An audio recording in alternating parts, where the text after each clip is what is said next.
Seja bem-vindo ao Vem Cá. Esse é o nosso podcast sobre empreendedorismo feminino. Nós estamos hoje na nossa segunda temporada. Eu sou a Renata. E eu sou a Poli. E hoje nós vamos conversar com ela, a Daiane Croda. Isso aí. Croda, seja bem-vinda, Dai. Pode chamar de Dai? Eu Sim, tenho que ser formal. Com certeza. Nada formal. Então seja bem-vinda, Dai. É um prazer ter você aqui. É um prazer ter uma profissional do teu porte, né, garota? Aqui. Vamos conversar um papo bem legal, contar a tua história. A gente quer te conhecer.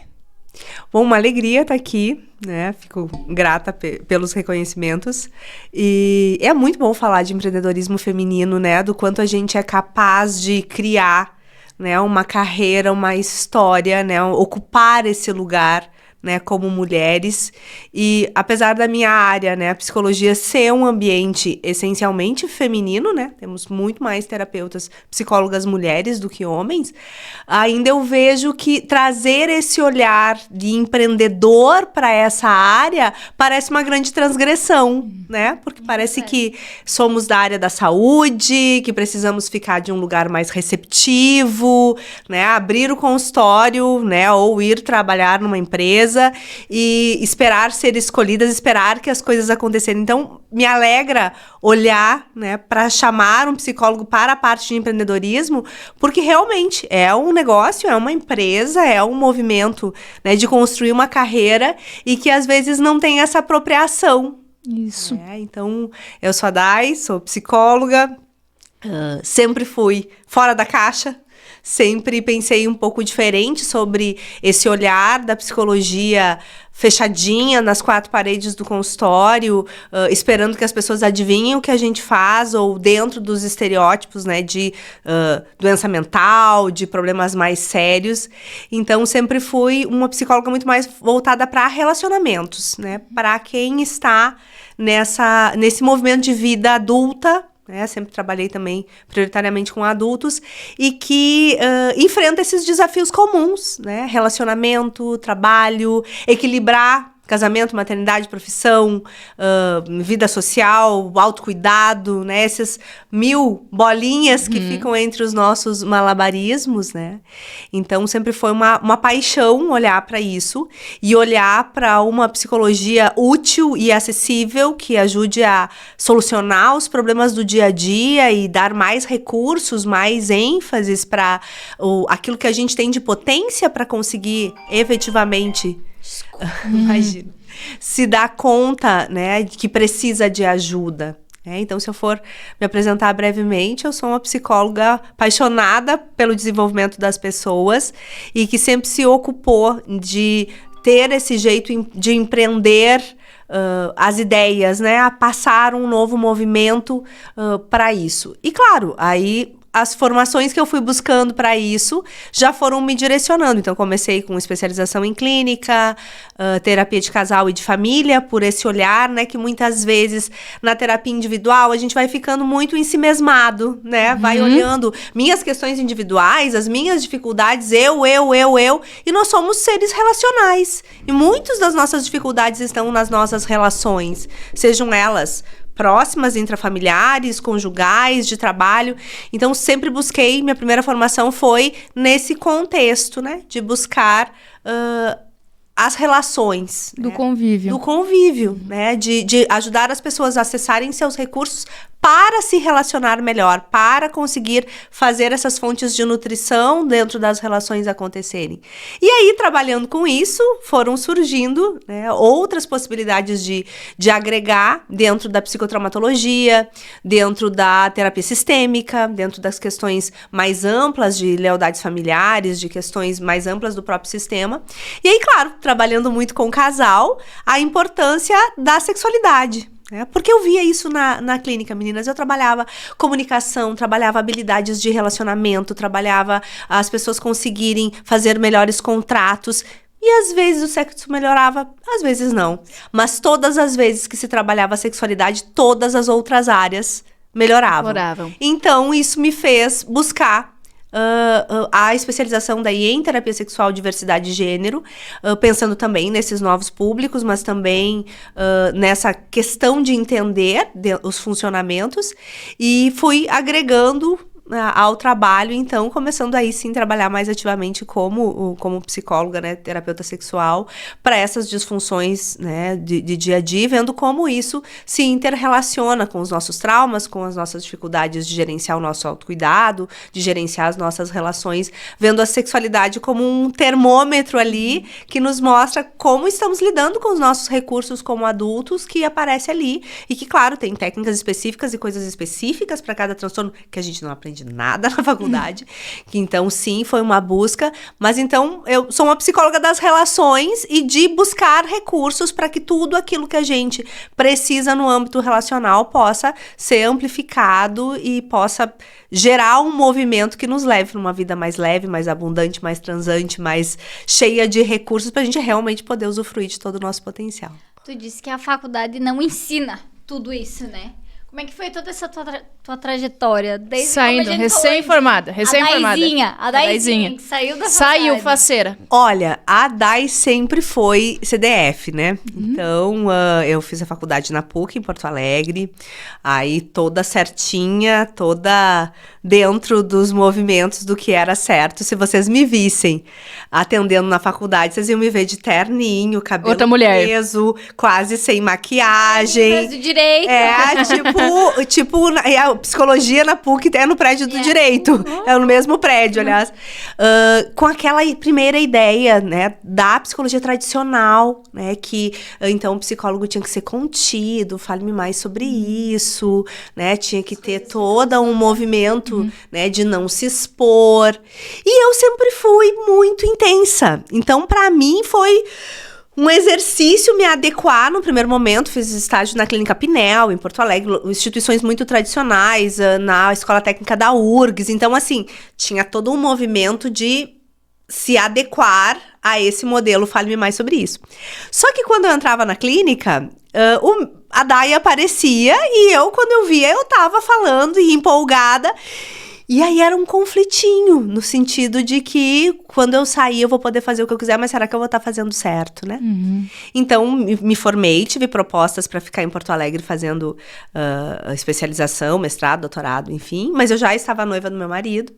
E então, voltei para o interior, para Palmeira das Missões.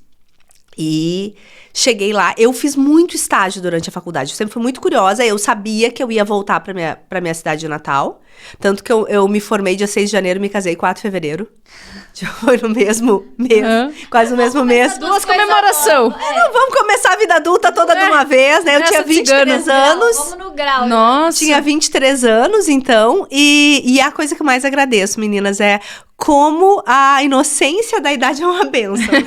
Porque nos dá, né, um frescor e uma coragem que hoje eu me admiro.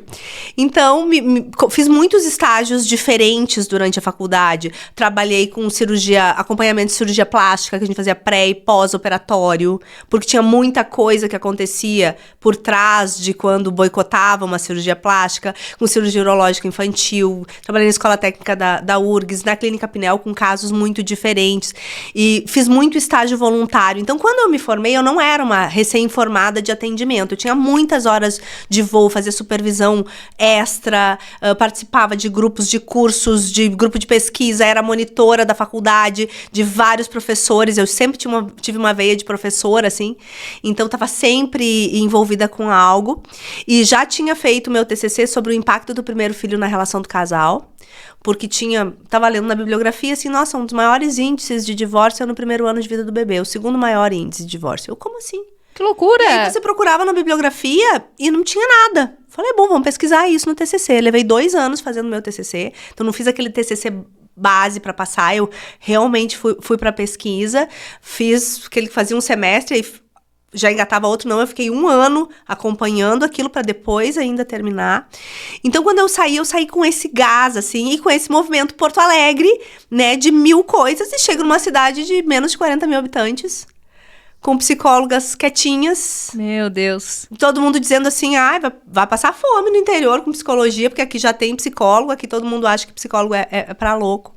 Mas eu tinha essa paixão, desde sempre, assim, não, eu gosto de trabalhar. Então, passei lá o meu primeiro mês de casada, lá brincando de casinha e já criando estratégia do que eu ia fazer. Arrumei uma sala que eu poderia atender pelo menos 2 dias e pensei, como é que a gente faz pra... As pessoas não me conhecem, as pessoas não sabem o que eu faço, né? E do jeito que eu faço também não sabem. Então, montei uma lista com todos os médicos da cidade que eu conhecia, porque eu era de lá, era minha cidade natal. Mas antes de ir para cada médico, eu pensava, pediatra. Que tipo de paciente você pode me indicar? Criança que tem dificuldade de ficar na escola, né? Refluxos, problemas gástricos de criança, enfim, medos, fobias. Né? Sei tratar isso? Sei. Se não sei completamente, sei quem sabe. Tenho os meus supervisores em Porto Alegre. Marcava com a secretária, ia lá e dizia, sabe aqueles casos assim, assim, assim, assim? E destrinchava o que eu sabia, que não era grande coisa, gente. 23 anos é a faculdade. Vendia o peixe e deixava o cartão. E assim eu montei as 2, 3 primeiras semanas, visitando todos os médicos da cidade. Todos que me receberam. E o povo queria te receber? Sim, é que eu era uma pessoa de uma família mais tradicional, enfim. Então, e eu tinha fama de CDF na cidade. Então, sempre tinha uma coisa de ter sido uma boa aluna. Por isso que eu sempre digo para as minhas filhas e para adolescentes, a nossa carreira profissional, ela não começa quando a gente sai da faculdade. Ela começa com os nossos professores que nos veem na escola, com os nossos amigos, com os pais dos nossos colegas. Tudo isso já vai formando uma imagem. Então, eu tinha uma imagem boa de alguém estudiosa, né? Sempre tive um português legal, então, sempre gostei de conversar com adulto. Então, eu tinha já, muitas daquelas pessoas eu conhecia das minhas relações pessoais. 40 mil habitantes, né, gente? Não era difícil. E então, eu comecei a visitá-los. Gastrite nervosa, né? Já tinha tratado? Não, gente, não tinha tratado. Mas conhecia quem sabia, né? Então, caso chegue um caso, eu atendo a primeira vez, vou para Porto Alegre, faço supervisão e volto com recurso. Dermatologista. Falei, sabe aquelas pessoas que ficam se coçando por ansiedade? Ansiedade eu sei tratar. Pele eu não sei tratar, mas ansiedade eu sei tratar. E assim eu fui para cada profissão, cada especialidade médica, pensando o que eu podia oferecer. E a surpresa deles era nunca tinha pensado que precisava de terapia para isso. Nossa, eu nunca tinha pensado que isso podia ajudar com terapia. Foi uma descoberta para eles também. Para eles também, né? Então, essa estratégia, né, de captação foi interessante.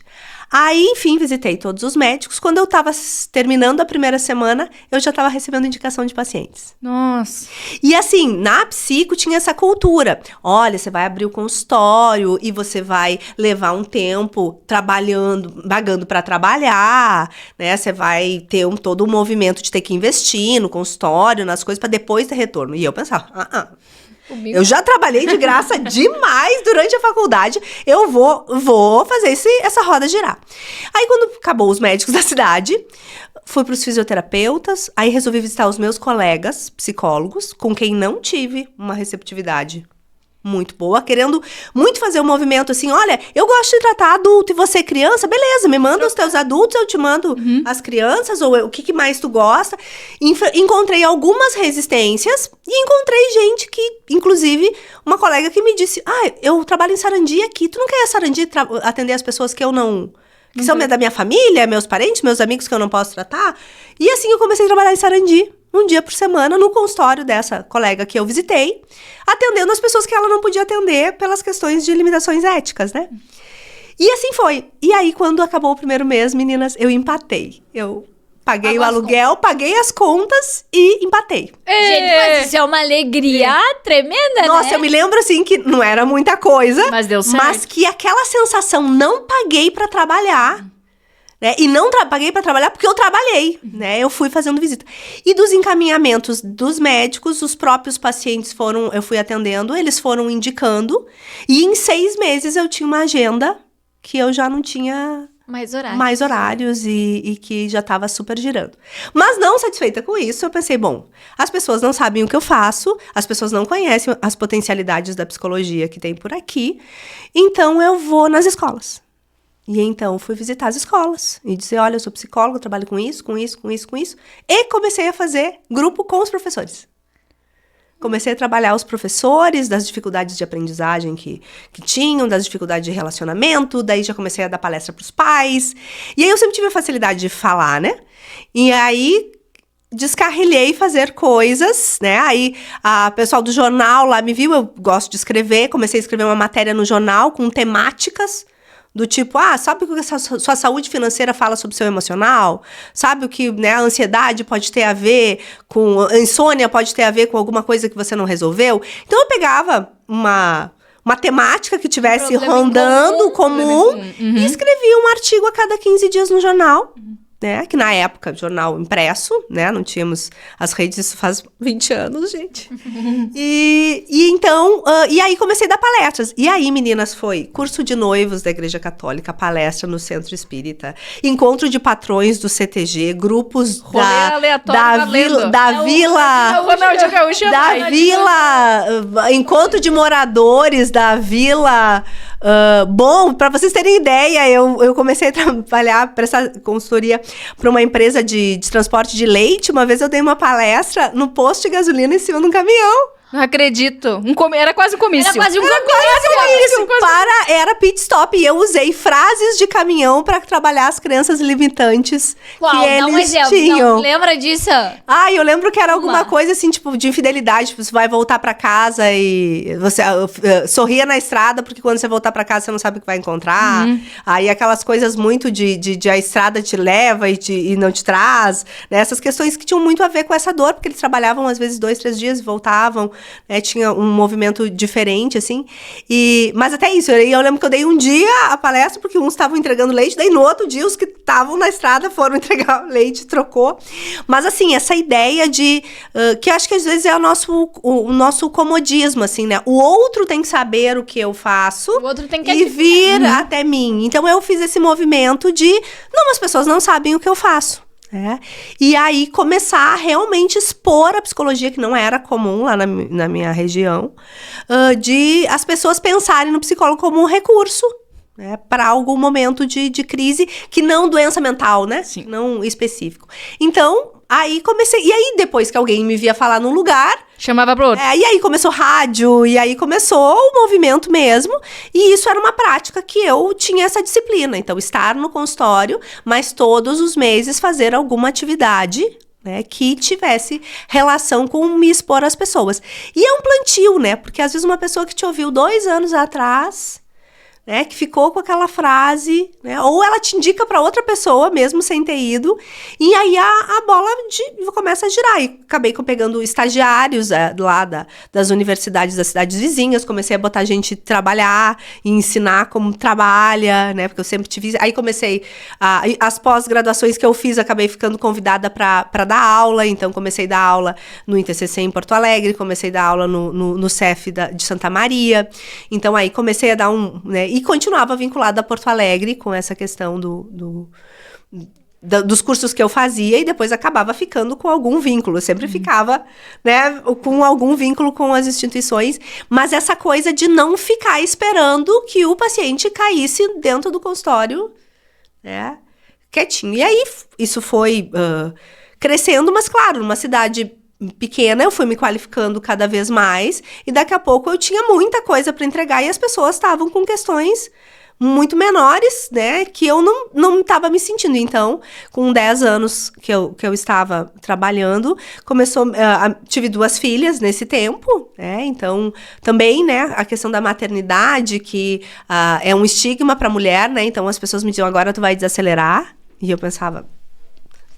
não. Agora que eu não posso, agora eu não posso. E aí eu tava fazendo a pós em Casal e Família quando eu engravidei da Laura, e engravidei sabendo da pós, e aí tu recebe muita crítica, né? Meu Deus, para, tu tá grávida. O pobre dessa criança viajando a cada 15 dias, porque eram 3 anos de 15 em 15 dias, 300 e poucos quilômetros pra ir pra Porto Alegre, né? Coitada dessa criança, eu dizia, olha, a mãe que ela tem, ela vai ter que sobreviver a essa mãe, né? E eu aí amamentando e estudando, e aí lendo os conteúdos em voz E ela bem aprendendo melodiosa. Acho que vai Ela sair já tá formada já. Acho que vai sair uma psicóloga. E então, esse movimento, né? Então, aí as meninas já estavam em educação formal, né? A Laura já estava com 6 anos e a Júlia estava no primeiro ano da Júlia. E eu disse, não dá mais para tirar elas para ir a Porto Alegre. Porque daí eu comecei a trabalhar lá em Porto Alegre também. Então, eu ia a cada 15 dias na quinta-feira. Só que daí não dá para uma criança começar a faltar aula. Quando é pré-escola, dá, né? Falei, vou ter que começar a fazer alguma coisa mais perto. E aí, comecei já no puerpério da Júlia, né? Abri essa possibilidade, eu preciso fazer alguma coisa. Só aqui eu não vou dar conta de ficar. E aí, eu tive o convite para vir para Passo Fundo, numa amiga que era de Ibirubá, e que tinha um estúdio como personal stylist, e ela disse, as minhas clientes, o problema delas não é estilo, o problema delas é a autoestima, é o quanto elas estão com autocuidado ruim. Tu podia vir atendê-las?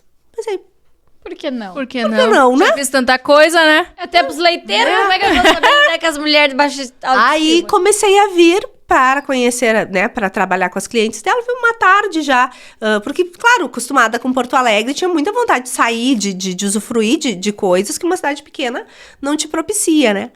Então, comecei a vir atender as clientes dela, e as clientes dela indicaram outras clientes, e eu conheci a Nessi Zorzi, que é a doula, e a doutora Giovanni, que é obstetra, e comecei a falar do meu trabalho sobre o impacto do primeiro filho na relação do casal, e em 20 dias eu estava dando palestra no Agosto Dourado, falando sobre maternidade. Já comecei a dar aula nos cursos de casais grávidos da Bem Acolher, onde a gente prepara, falando do assunto tabu, né, sexualidade pós-maternidade, instigando a cuidar da relação do casal, e não só essa coisa, né? Nossa, nasceu o bebê, agora é só todos o os bebê. recursos pro bebê a cuidarem da relação. Então, e aí aqui a coisa fluiu, e me vi 10 anos depois dizendo, vou visitar alguns médicos estratégicos, dizer o que eu faço, e me vi 10 anos depois, marcando hora, batendo de porta em porta de novo, repetindo o falando o que deu certo, né? Sim. Afinal, tinha dado certo.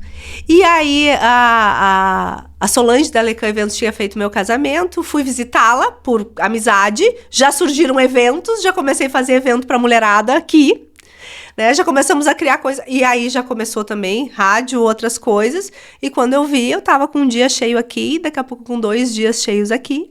E quando tu viu, tu tá no podcast falando toda essa história. Porque eu fico pensando, meu Deus, faltou dia no ano dessa mulher? E assim, é um movimento muito apaixonado, assim, de ir realmente se colocando a serviço, assim. E aí eu tava fazendo a especialização de sexualidade em Porto Alegre, e aí essas 3 formações, né, ser especialista em clínica, ser especialista em casal e família, e aí ter a especialidade em sexualidade me deu muito recurso. Então, alguns colegas terapeutas individuais, ou mesmo terapeutas de casal, acabavam me chamando para atender os seus pacientes na questão pontual da sexualidade. E aí eu já tinha essa pegada de trabalhar mais pontualmente.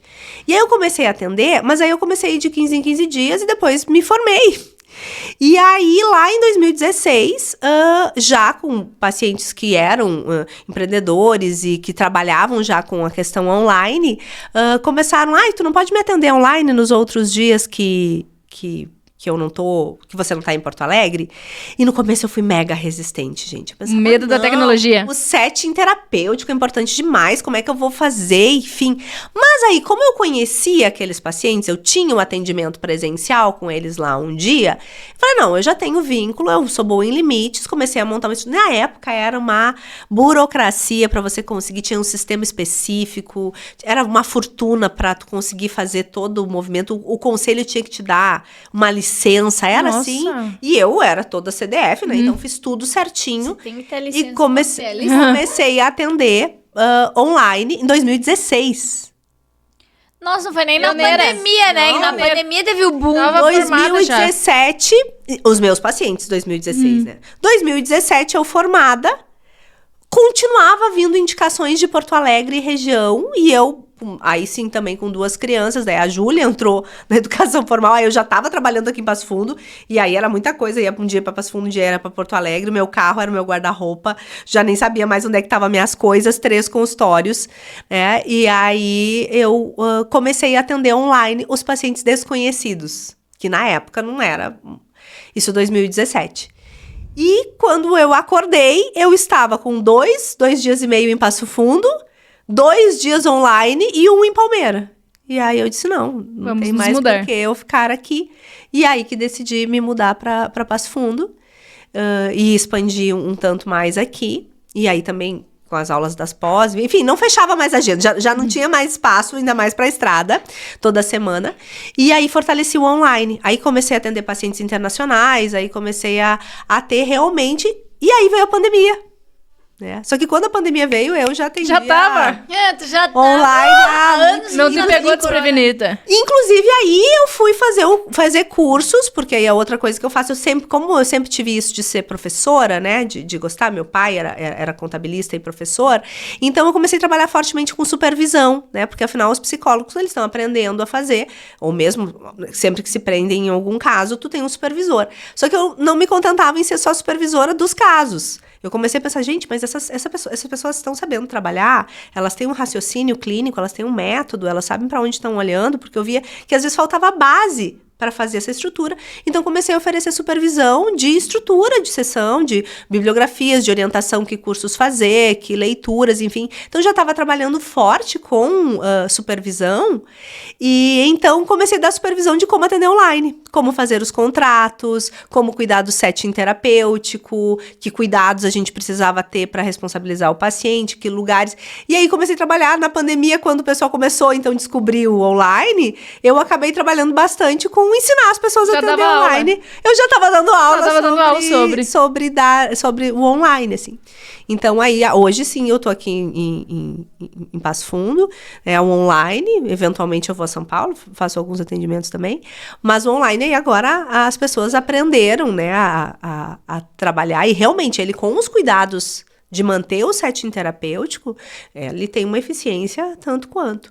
Então, sempre foi com essa sensação de um passinho à frente, né? De estar sempre tentando ver o que tinha de mais recurso, assim. Então, e movida por essa questão muito... As pessoas não sabem o que eu faço, elas não sabem quantos recursos eu posso oferecer. E aí, cheguei aqui, e trabalhando aqui, eu tive contato com o pessoal do Motel Paradiso, e eles disseram, vamos fazer uma série falando de sexualidade? Aí, até minha família de origem surtou, tipo assim, meu pai disse, mas tá tudo dando certo, porque você vai meter sexo Se enfiar. no meio, O que tu vai se enfiar nisso? né, vai perder credibilidade, vai ter assédio, enfim. E falei, olha, o público do motel é um público que jamais, daqui a pouco, teria acesso a um conteúdo, né, de qualidade, e é um público que né, é uma via de expressão. Então, fizemos 3 temporadas, primeiro da Vida 2, depois do Papo de Motel, comigo indo lá nas suítes gravar, e gravando caixinha de perguntas e entrevistas, assim, e foi uma experiência muito rica, muito interessante, que me trouxe um público diferente, que não iria procurar daqui a pouco um psicólogo, ou nem sabia que existia terapia sexual, nem sabia que isso existia. Sabia que precisava. Ou não sabia que precisava, em função das questões bem de psicoeducação, que para mim é algo muito importante, né? A gente poder psicoeducar mesmo, eu te dizer o que tem ali, que você identifique. Claro, aí Instagram, aí, né, YouTube, aí vieram outros movimentos, assim, que eu confesso para vocês que eu não sou muito disciplinada, porque realmente a clínica me absorve de um jeito que, né, dá muito trabalho, né? Sim. Gravar, editar. Então, eu vou fazendo muito organicamente, assim, nunca foi algo... Acho que fora essa série do motel, né? Nunca foi algo que eu realmente investi, mas que dá essa visibilidade, assim. Então, essa sempre foi a minha ideia. As pessoas... Quanto a gente pode informar de recursos disponíveis, que como terapeuta eu tenho, e que as pessoas desconhecem. Então, acho que eu nunca fui movida pela questão, vou captar clientes, ou eu vou mostrar. Assim como uma loja tem as suas prateleiras, tem a sua vitrine, né? Tem lá sua fachada. Qual é a minha fachada? Quais são as minhas vitrines? Como é que eu mostro? E nessa transgressão, né? De algo que institucionalmente não é psicóloga fechadinha lá dentro da salinha dela, né? Quietinha, que não... Esperando, fale mais sobre isso, neutra. Que é um mito, né, gente? E eu noto também o pessoal da psicologia, os que estão saindo agora, que eu tenho bastante contato, eles têm muito medo de se divulgar. E eu fico pensando, ele e o dentista. Como é que o povo vai saber que tu oferta esse serviço se eu não te conheço, não sei onde te catar, só por recomendação não gira o negócio? E às vezes eu tenho preconceito com o que tu faz, digamos, né? Eu acho que é alguma coisa e na verdade é nem outra. é. Eu, quando comecei a fazer terapia, eu pensava que eu ia fazer terapia pra aprender a lidar com os outros. Tipo assim, todo mundo era louco e eu ia ter que ignorar a loucura dos outros. Aí eu fui vendo que às vezes o problema não era nem os outros. Era eu. Era como eu reagia com o que era do outro, com o que eu não tinha controle, né? Então eu fui porque eu achei que o mundo tava me enlouquecendo. E quando viu, era eu que tava enlouquecendo o mundo. Então, Sim, tem muito. E a questão dos processos, né? Evoluiu muito. Desse terapeuta, hoje, a gente. Essa ideia, né? Que então eu vou entrar numa terapia, e aí vão ser muitas sessões contando a minha história, e aí depois o psicólogo vai ficar lá, fale-me mais sobre isso, e eu vou sair com nada e com coisa nenhuma. Ainda é um estereótipo muito forte. Eu, por exemplo, eu trabalho com terapia de sessão única. Então, muitas vezes a pessoa ela vem para uma intervenção pontual. Ela tá com uma questão, um tempo um pouquinho maior, a gente vai trabalhar os recursos que ela precisa para aquela sessão e ela vai embora. Tchau, muito obrigada. Pode ser que ela marque uma nova sessão única no ritmo dela, dali 2 semanas, dali 1 mês, dali 3 meses, dali 1 ano, ou pode ser que ela se sacie com aquele movimento da indicação. Isso ainda é aqui no Brasil um tanto, né, não tão bem visto. Agora que a gente tem cursos de formação de sessão única, o conselho reconheceu que isso existe, que tem bibliografia, mas eu já faço isso há pelo menos uns 10 anos, só que não me autorizava a falar isso. Às vezes eu atendi o paciente e dizia, é isso, Muito obrigada. tem que voltar a semana que vem? Não sei. Eu Você que eu diz, disse, olha, eu só trabalho com adultos, então você me diz o que você precisa. Então, claro que com no mínimo de estrutura, hoje eu ofereço tanto a nível individual, quanto casal, quanto nas terapias sexuais, esses 2 modelos. Você pode vir para uma sessão única, onde a gente vai ver pontualmente o problema da pessoa, do casal, da sexualidade, enfim, e você vê o que faz com isso. Às vezes é a porta de entrada para um processo, às vezes não. Ou um processo de 4 sessões, né? Onde a gente vai fazer uma estrutura, então passando pela questão traumática, pela questão sistêmica e pelo desenvolvimento de recursos. E isso, ou com um casal, então uma sessão casal, uma sessão individual cada um e outro fechamento casal. Mas em processos que fiquem mais estruturados, porque hoje a velocidade do mundo é outro, o jeito que as pessoas se relacionam com as coisas é completamente diferente.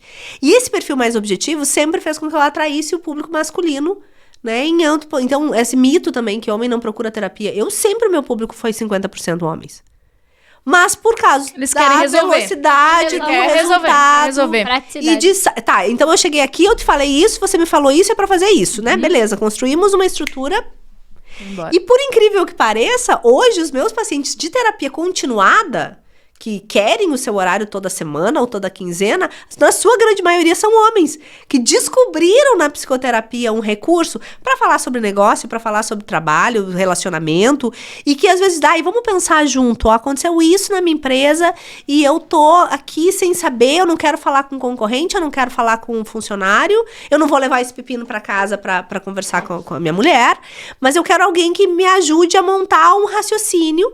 E aí eu vou estar ali como eu já trabalho também com consultoria empresarial, muito menos quando os empresários me chegam, eu faço, não é algo que eu, né, divulgue, mas, e aí eles ficam cada semana, às vezes, não, essa semana eu quero falar sobre o que aconteceu no trabalho.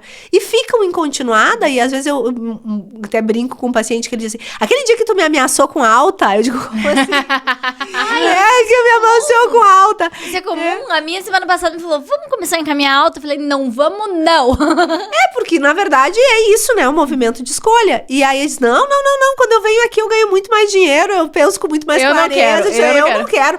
Se tu tem problema, às vezes eu vou vir bater papo aqui e eu quero o meu horário. Então, encontrar esse recurso, né? Que pode ser um continente que me permite conversar e falar livremente sobre os meus temas. E claro que vai cair em coisas mais profundas, mesmo coisas triviais, assim.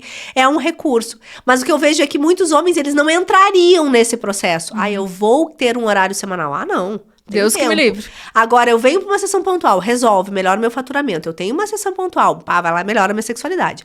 Tem uma sessão pontual, meu relacionamento melhora. Não, peraí, deixa eu fazer esse negócio. Toda semana. Eu sou muito flexível com relação às confirmações, assim, tu tem o teu horário, mas se até um turno antes você dizer, olha, essa semana Não quero. A roda girou pra outro lado. Se eu tenho tempo hábil, porque eu sempre tenho uma listinha de espera ali de alguém. Eu brinco, né? Os horários estão aí. Disputem entre vocês. Um desmarca, o outro marca.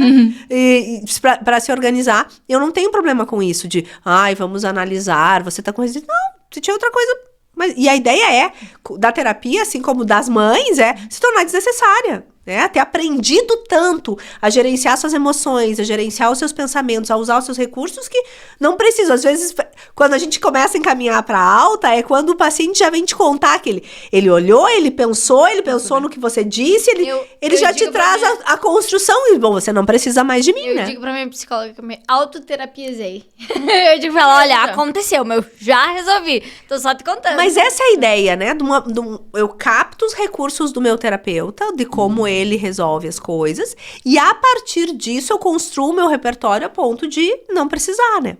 Então, essa é a ideia. E com um casal eu acho isso ainda mais importante, né? Um terceiro não pode estar numa relação de casal nem como terapeuta. Você entra, dá uma olhadinha, se organiza e vaza, né? E qual que é a maior dificuldade da vida adulta que tu acha? Porque em casal ou sozinha? Vamos falar das duas partes. Vamos falar primeiro sozinho, porque eu até comentei com a minha psicóloga que eu não tive, digamos assim, um marco que eu virei a chave agora, eu sou adulta. Aí, às vezes, na minha cabeça ficava meio confuso, tipo assim, nossa, isso é muito adultinho pra mim, sabe? E aí, eu lá com meus 20 e muitos nas costas. Agora, beleza, agora eu já me entendo como uma pessoa adulta, mas quando eu comecei a terapia, eu fiquei tipo, tá, mas em que momento? Como é que isso aqui já tá em mim e eu não sou adulta ainda? Perfeito. Acho que, pra mim, os desafios da vida adulta são sempre a pauta. Que é como eu construo essa identidade profissional, essa identidade relacional e a minha identidade pessoal. Essas três, elas vão precisar ser construídas e revistas e revisitadas e reorganizadas a cada momento do ciclo vital.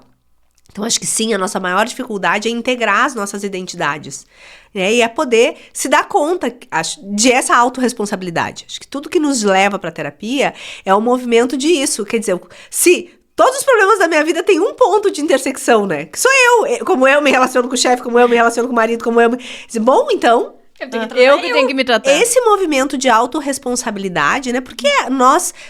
essa maturidade para saber que eu preciso fazer o que precisa ser feito e não aquilo que eu gostaria de fazer, é que uma criança começa, sei lá, controle esfincteriano, né? Então, ela pode fazer xixi quando ela quiser. Daqui a pouco vem o mundo e diz, não, agora você precisa segurar, parar de brincar e ir no banheiro. As interdições do mundo adulto são limitantes, dizendo, você não vai fazer aquilo que você quer, você vai fazer o que é preciso fazer. E eu acho que a gente segue brigando com isso ao longo da vida.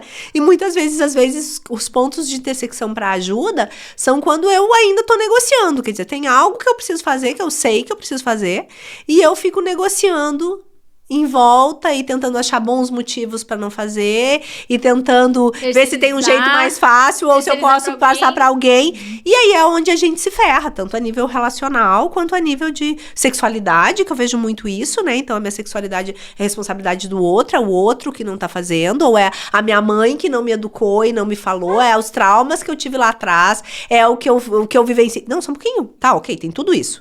E certamente temos padrões traumáticos, temos padrões sistêmicos, é óbvio que tem coisas... Mas às vezes eu só preciso dizer, isso é problema meu. Eu já li sobre o assunto, eu penso sobre o assunto, eu tô cuidando do que vem antes, né? Um autocuidado negligenciado vai gerar uma sexualidade ruim. Se eu não tô com o autocuidado em dia, eu não vou conseguir transar bem. Então, assim, é muito fácil eu chegar com uma questão pontual e achar que não tem uma solução para aquilo. Às vezes é muito mais amplo, né? E esses são os momentos que a gente procura ajuda, né? E também nessa questão do empreendedorismo. Como é difícil a gente se colocar como nosso primeiro case de sucesso. Né? Porque eu acredito que, claro, que dentro da psicologia, mais ainda, né? Eu digo que a gente é o nosso próprio produto. Vocês vão olhar para mim e vão ter uma série de informações que vão conferir para vocês se eu tenho para entregar aquilo que vocês estão buscando ou não, porque muito do nosso movimento é modelagem. E sim, muitas terapias, você vai ver, você faz assim? Beleza, então me ensina como é que você faz. E que, óbvio, tem muitos jeitos, e por isso que eu também sou favorável, além das terapias de sessão única, que a gente tenha terapeutas diferentes para coisas diferentes. Ah, vou trabalhar relacionamento e sexualidade com a Dai, vou trabalhar carreira com fulano, vou trabalhar meus aspectos como mãe com fulano, que às vezes a gente pode sim trabalhar com o mesmo terapeuta, mas às vezes eu olho pro terapeuta. E hoje a gente tem esses benesses das redes sociais, né? Eu posso ir lá e eu posso ver a cara, eu posso acompanhar um pouquinho da vida, eu posso ver aquela pessoa em ação. Ela tem na vida dela pra entregar aquilo que ela tá me falando?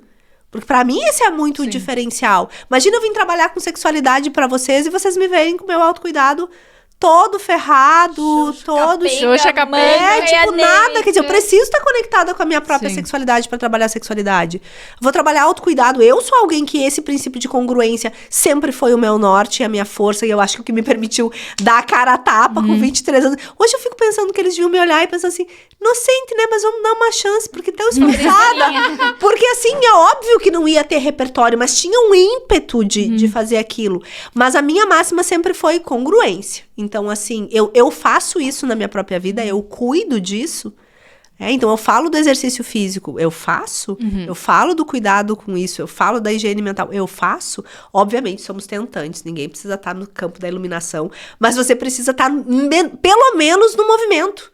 Pelo menos isso precisa estar aparecendo. Então, pra mim, essa congruência, o que faz a gente conseguir ir pra esse empreendedorismo de dar a cara a tapa e de mostrar, é o quanto o outro pode me olhar e dizer, tá, e tu tem isso na tua vida, tu já passou por isso, e você consegue sustentar. Sim, eu já passei, eu tô passando, tô fazendo de tudo pra passar, e com as próprias experiências. Então, acho que isso a gente é meio negligente, né? Então, não, eu preciso estudar, fazer mais um curso, que eu atendo de psicólogos ou ajudantes de outras áreas que estão lá, com 300 cursos feitos.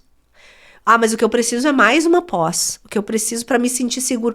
Não tem como se sentir seguro. A nossa curva de aprendizagem, ela não acompanha o processo de percepção de aprendizagem. Então, mais ou menos assim, eu não sei nada, aí eu sei que eu não sei nada. Aí eu aprendo um pouquinho, eu tenho a sensação que eu sei muito. Aí eu aprendo mais um pouco, eu vejo que tem um monte de coisa que eu não sei. Eu percebo que eu não sei tanto assim. Eu aprendo mais um pouco e eu percebo mais. Quanto mais a gente aprender numa área, mais eu vou perceber o que eu não percebia antes que existe naquilo. Então a nossa sensação, a gente tá ficando mais burro. Então se você aprende um pouquinho e aplica, e vê na prática aquilo dá certo, aprende um pouquinho e aplica, essa curva ela não fica tão distante porque você tem a chance de ver os efeitos. Então, se eu estudo sobre sexualidade, eu vou lá e eu trabalho, eu consigo ver o efeito daquilo e ver o que eu não sei e ir atrás. Agora, se eu só estudo tudo daquela área, eu sempre vou achar que tá faltando alguma coisa. Porque tá!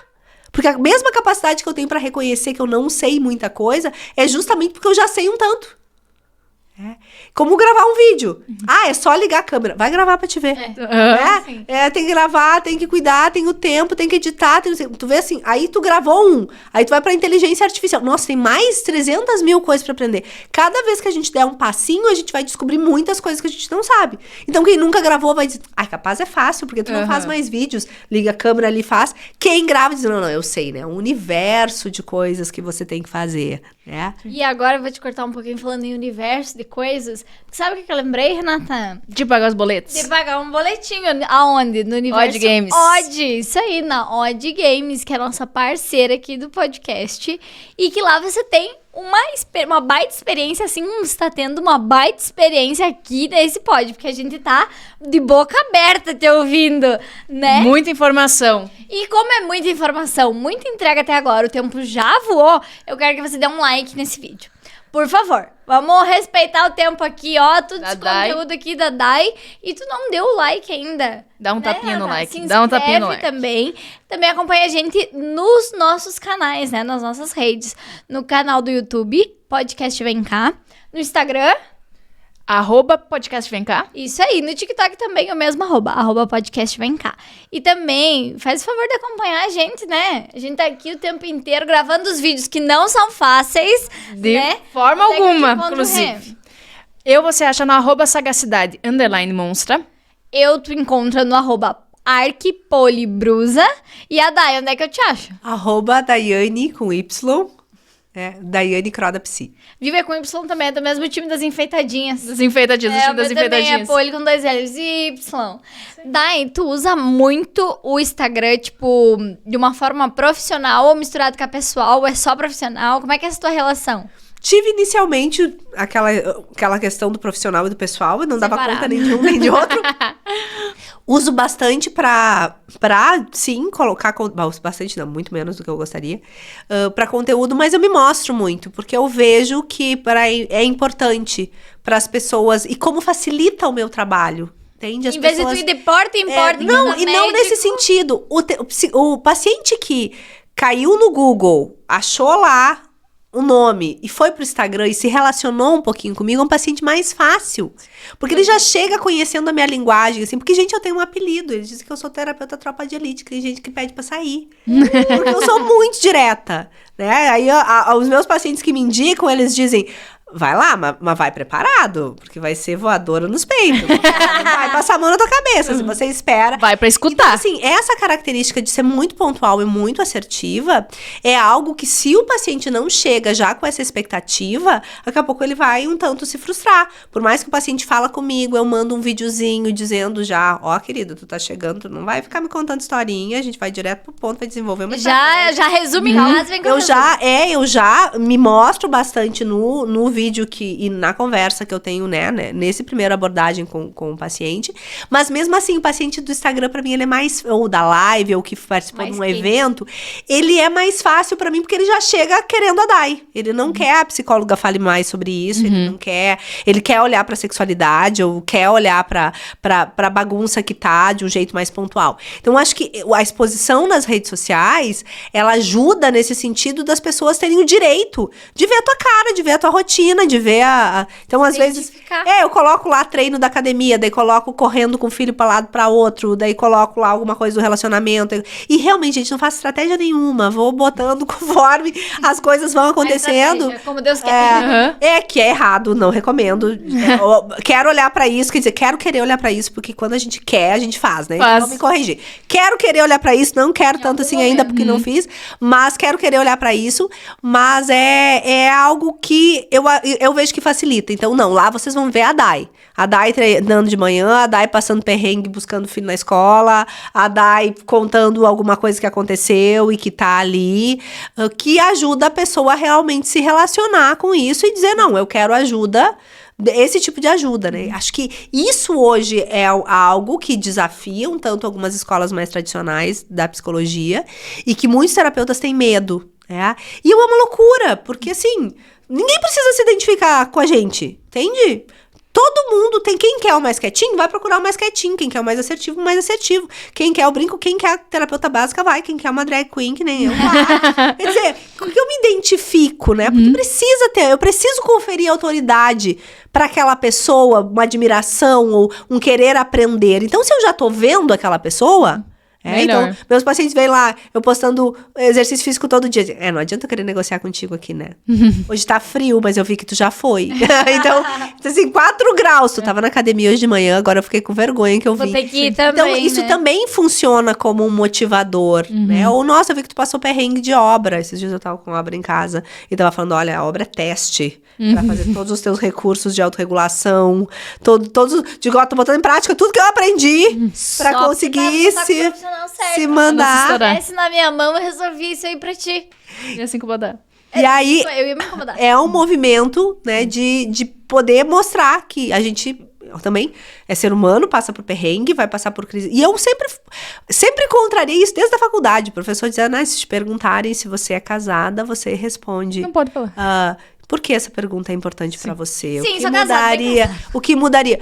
Gente, eu tô entregando minha cabeça pra você, agora eu não posso saber. Tu tem uma experiência relacional ou não? Sim. Tu tá me falando do lugar de fala teórico ou do lugar de fala prático? Você tem filho? Muda completamente a nossa percepção, tendo filho e não tendo filho. Um terapeuta pode trabalhar sem ter filhos com mães? Claro que pode. Mas que o nível de profundidade de experiência não é... Assim como N outras coisas.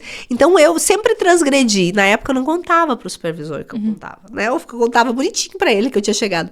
Mas eu acho que é um direito da pessoa te ver. O direito da pessoa te perguntar. E eu me uso muito como recurso. Já passei por esse perrengue. Eu ainda me pego nesse perrengue e uso tal estratégia. Olha, isso pra mim, no meu relacionamento também é desafiador. Eu testei aquilo. Que eu acho que dá essa proximidade, né? Que hoje é o que a gente quer. A gente não quer um terapeuta distante e frio, né? Então, nesse movimento, acho que a rede social, ela é, para mim, um recurso para facilitar. Não só que o paciente me ache, porque eu tenho mais captação pelo Google.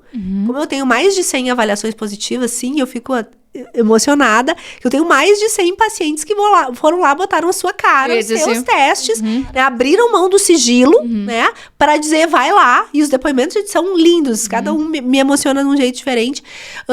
Dessa questão, então, o pessoal me procura muito pelo Google, porque vê pessoas reais falando sobre mim.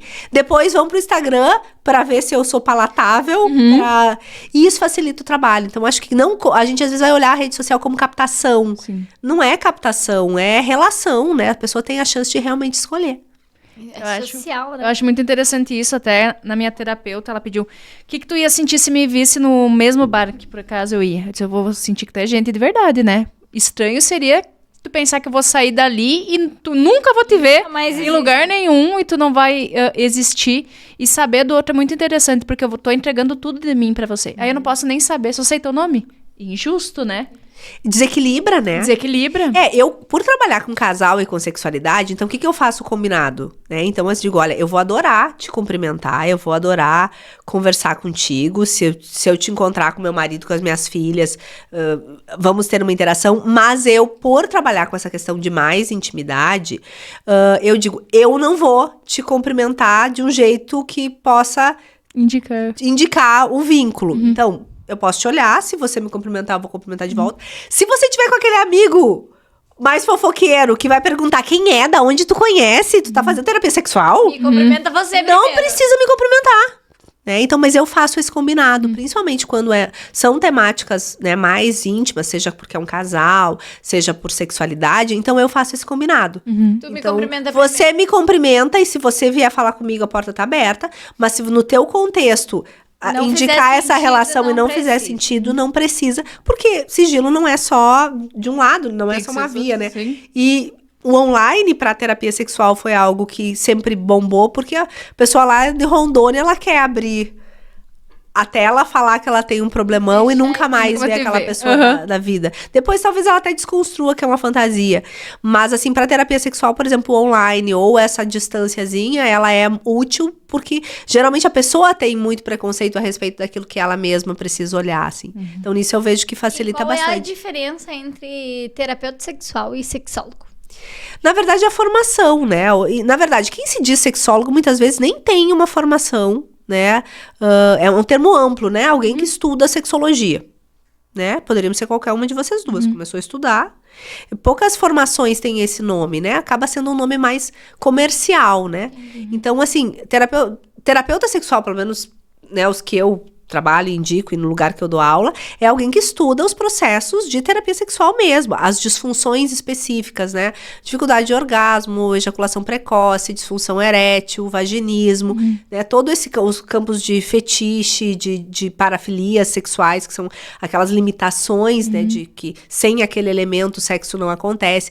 Então, que tem uma visão técnica e que tem uma estrutura técnica para trabalhar cada um desses transtornos, né? O sexólogo, geralmente, que a gente conhece, é aquele que lê sobre sexualidade e fala das práticas sexuais mais usuais, que meio que quer ensinar como transar melhor. Isso é muito diferente de uma terapia sexual, né? Porque a terapia sexual vai olhar para o indivíduo, vai olhar para suas construções traumáticas, para suas construções fisiológicas. Eu trabalho com duas abordagens, então uma sim que é mais psicoeducativa, dessas questões da fisiologia e da estrutura, e outra de trauma, mas com trauma como experiência somática. Então você não conta sobre o teu trauma, você usa o corpo para poder descarregar essas cargas traumáticas, muitas vezes sem a fala, podendo fazer processos muito mais, né, voltados para respiração, para percepção, para realmente... Né, trauma sexual é físico, né? A gente não trata. Hoje a neurociência já nos mostra que falar sobre trauma às vezes retraumatiza, mas não reprocessa. Para reprocessar, tu tem que ter um grande engajamento fisiológico. Então eu procurei abordagens muito específicas e diferentes para trabalhar de um jeito efetivo. Falar sobre trauma é pouquíssimo efetivo. Você muitas vezes pode retraumatizar contando e criando uma nova experiência sensorial. A gente trabalha trauma no corpo, com sensações, com focagem de sensações, com percepções, com técnicas específicas de descarga. Então, um terapeuta sexual, ele vai ter todo esse repertório fisiológico, estrutural, e vai olhar para a pessoa como um todo. E às vezes o sexólogo, na sua formação, ele sabe sobre assuntos, mas ele não tem nenhuma técnica e nenhum conhecimento nesse sentido.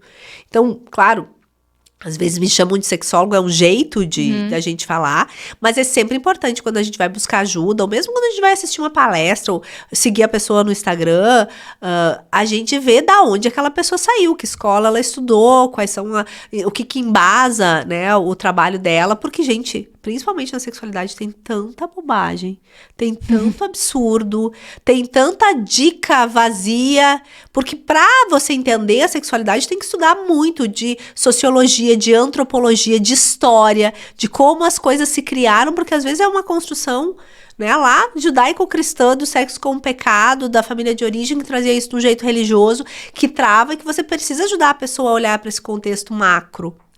Então, realmente é uma área que exige muito estudo de áreas diversas que converjam para isso, né? E que tragam uma abordagem onde você não caia no senso comum, que é o mais utilitário, que é achar justificativas pelas quais a tua sexualidade não está boa. É porque eu não tive uma educação sexual legal, é porque eu passei por um trauma, é porque as minhas primeiras relações não foram assim, é porque depois que eu tive filho... Quer dizer assim, a gente é ótimo em, às vezes, ouvir um sexólogo dizer, é isso. Por isso que a minha sexualidade não dá legal. Foi isso que me aconteceu. Tá, e daí que tu faz o quê com isso? Passando pão? Tipo, vamos trabalhar isso. Então, se essa é uma questão, como é que a gente desconstrói isso? Que caminhos, que vias, né? Que tu precisa enfrentar pra isso? Então, às vezes a gente acha que tá consumindo, arrasando, que tá sabendo um monte daquele conteúdo, e o uso que tá fazendo disso é...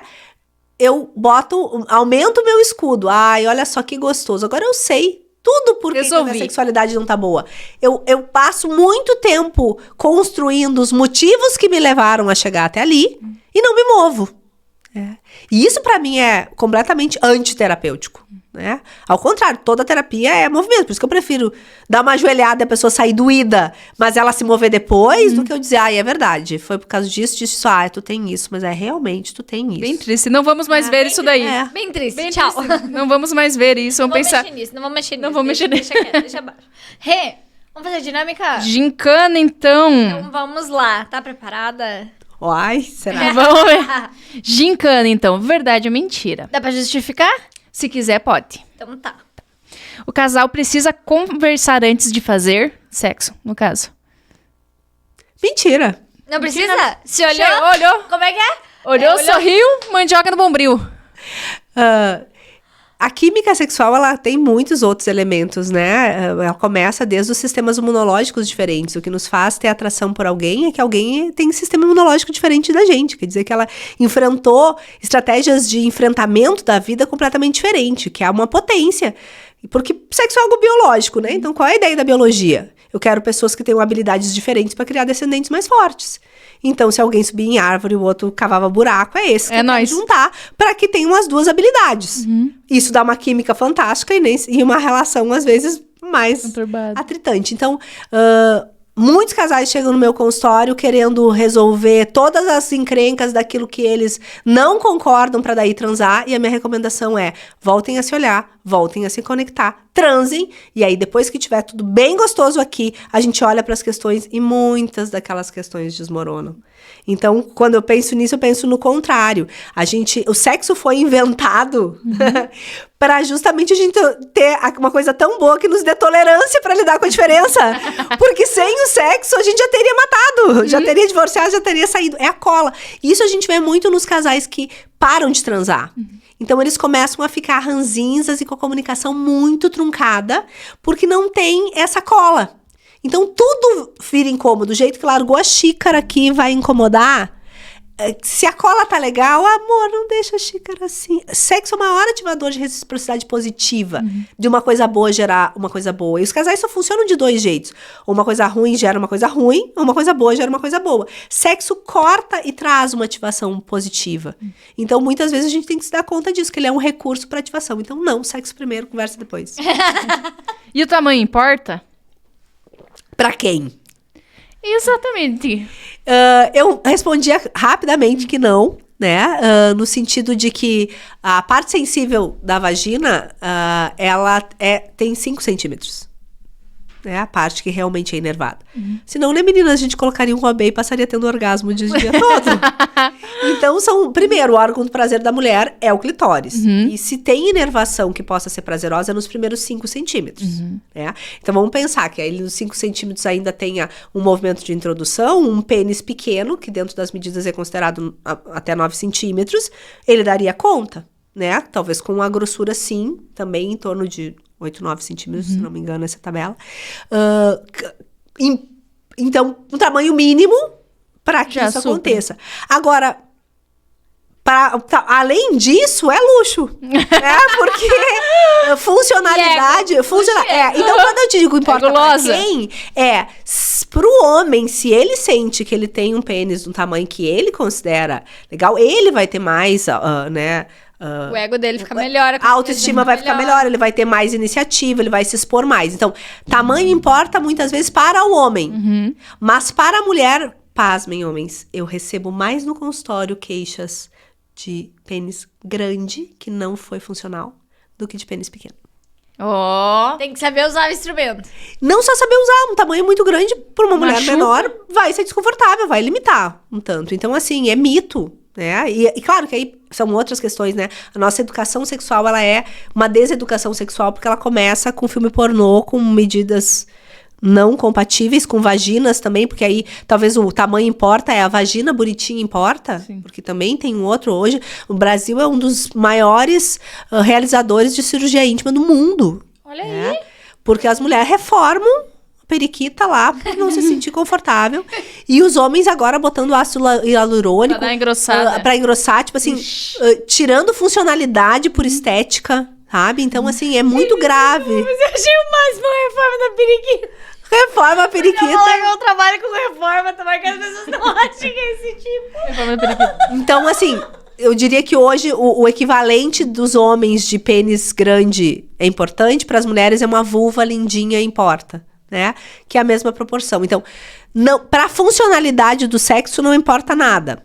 Mas se o cara tiver noiado com o seu pênis, é melhor ele fazer terapia, porque isso vai atrapalhar, sim. Ele no todo. E claro, pênis com tamanhos, ou ângulos, ou curvaturas, ou mais grosso, mais fino, às vezes precisa uma adaptação de técnica mesmo, né? De aprender a lidar. Compatibilidades físicas, né? Um homem muito grande com uma mulher muito pequena, ou alguns encaixes que podem ser facilitados no sentido de que aquela dupla vai ter alguma limitação mais anatômica que precisa aprender. Isso sim, são questões que são mais relevantes. Mas tamanho importa pra cabeça. Show. E o orgasmo feminino existe? Graças a Deus, né? Imagina, que não é mito. De nós. Não é mito, porém, ele é responsabilidade da mulher. Então, acho que é muito... Temos uma cultura onde nós queremos que alguém descubra um caminho que a gente nem foi. Então, nós temos homens, muitas vezes, apropriados da sua sexualidade por uma questão de desenvolvimento, né? Todo homem nasce com ejaculação precoce, ele nasce precisando domar o bichinho, né? Então ele vai precisar aprender a usar aquele instrumento que tem ereção na hora que não era pra ter, ejacula na hora que não é pra ejacular. Então, os homens são convidados para começar a transar em realmente precisar ter uma relação de aprendizagem com o seu órgão sexual. E as mulheres passam a vida, às vezes, em berço esplêndido, esperando que alguém que nem tem isso, né, saiba fazer. Então, acho que é essa a diferença, né? Os homens, muitos vão seguir com ejaculação precoce porque não fizeram esse processo bem feito, ou com dificuldades de ereção porque não fizeram esses treinos, né, de um jeito que tem lá os seus traumas ou as suas questões de realmente desconhecimento, às vezes. E é nisso que a terapia sexual, ela entra para ajudar a realmente aprenda a lidar com o seu próprio brinquedo, né, através de técnicas mais específicas.